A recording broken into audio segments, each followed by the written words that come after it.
can't type it. But anyway, SVR for a county.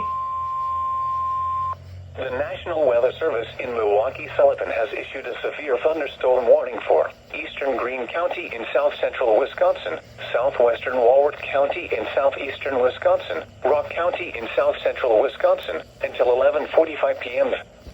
At 10:44 p.m., a severe thunderstorm was located near Albany, or 10 miles west of Evansville, moving southeast at 50 miles an hour.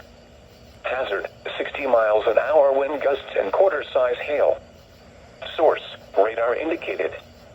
Impact, hail damage to vehicles is expected. Expect wind damage to roofs, siding, and trees.